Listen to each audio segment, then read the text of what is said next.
Let's be clear. Using the internet to cut off the democratic process is not new. In fact, it wasn't even invented here. In Egypt, one of the last acts of Hosni Mubarak before he was deposed was to shut down the country's internet. He literally killed the internet in the whole country for a period of time.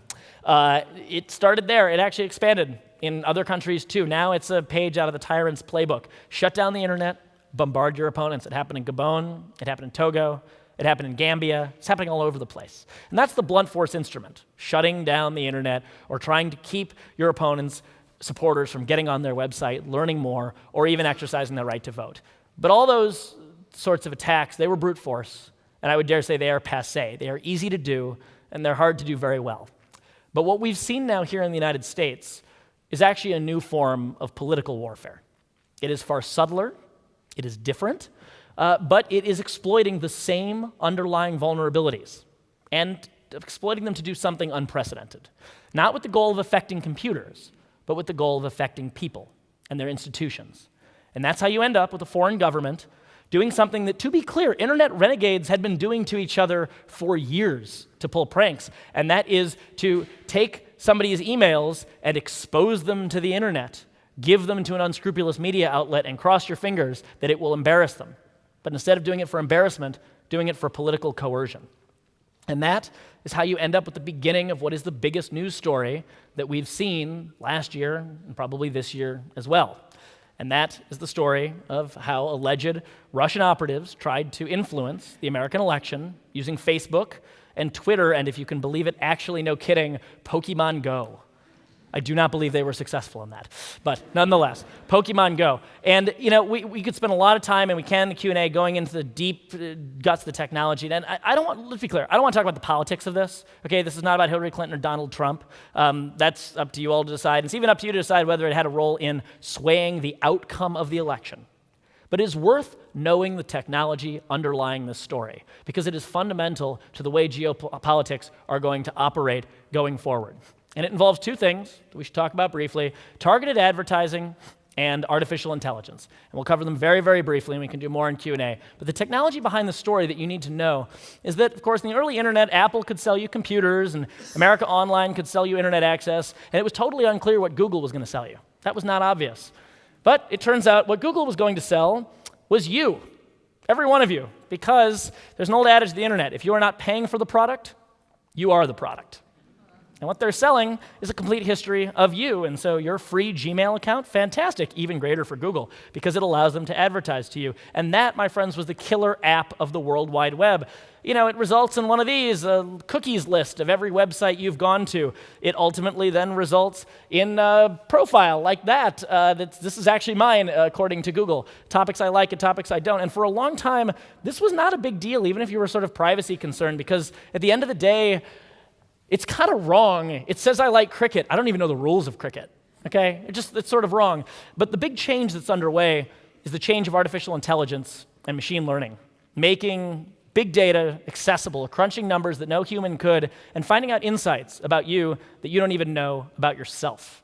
And that's why all over you're seeing this in use at Netflix, Google, Facebook. It's how Facebook knows you upload one picture of you, and it knows not just you, but all of your friends. That's machine learning. That's not a person. And it's created some incredible value. To be clear, AI, which crunches these huge volumes of information and allows automated discovery process, it is the reason why you can search photos easily. It's the reason why you can get great food recommendations. It's the reason why you get genes that sort of fit you sometimes. Not a lot. Actually, they haven't cracked genes. And yet, today's AI, it'll deliver these great things for us, but there are also some real limitations, because it is that same technology to segment populations, to micro-target, that same technology that was weaponized in this case. Not in a new way. Intelligence operations have been happening since time immemorial. Trying to influence elections have happened since time immemorial, but in a new way with a new technology.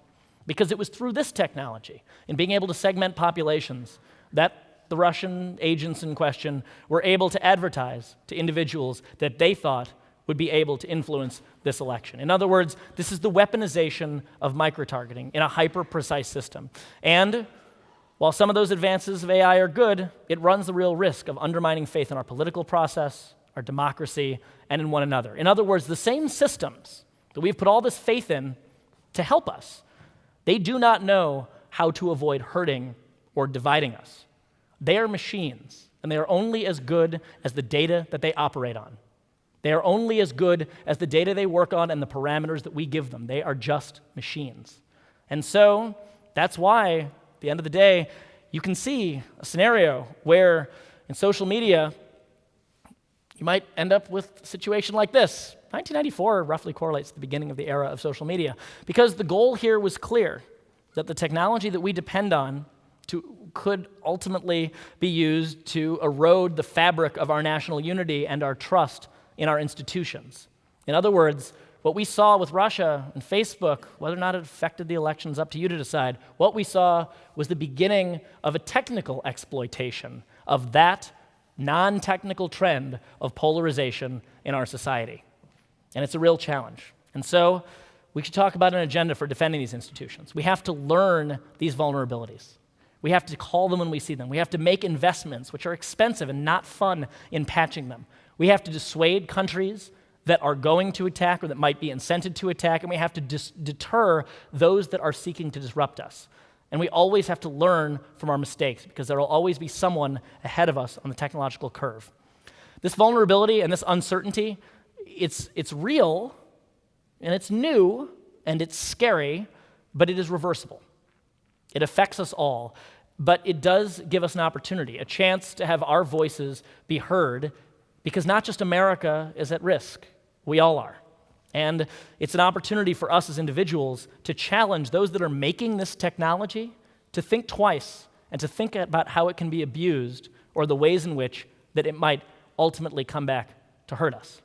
And so if he were here today, my grandfather, back at 1102 Warden, he would not have known about cyber attacks, how they work. He would not have known about North Korean hackers or Russian bot herders or Chinese IP thieves, but he would have recognized something. He would have recognized the potential that we live in right now for these international crises. He would have seen the fear and uncertainty that these technologies can create in the international system as familiar to the international system that he experienced. He would have told us something he always used to tell me, and that is not to be an ostrich. Don't put your head in the sand. Focus on the problem. He would have seen an opportunity to take a threat seriously and to apply the institutions that he built, that we built after World War II, to create peace and stability internationally, and to apply a little good old-fashioned American diplomacy, American power, and to use those for a safer society, and to get creative, not just in government, but in the economy and at home, like Americans always do when we're confronted with a new threat like this. Because yes, there is a risk, but thankfully we are only a decade into this era of cyber insecurity, and we have a way out of it. We know we do. So I dare say there may indeed be something new under the sun in warfare, but that does not mean that we have to wait until the darkness to see the light. Thank you very much.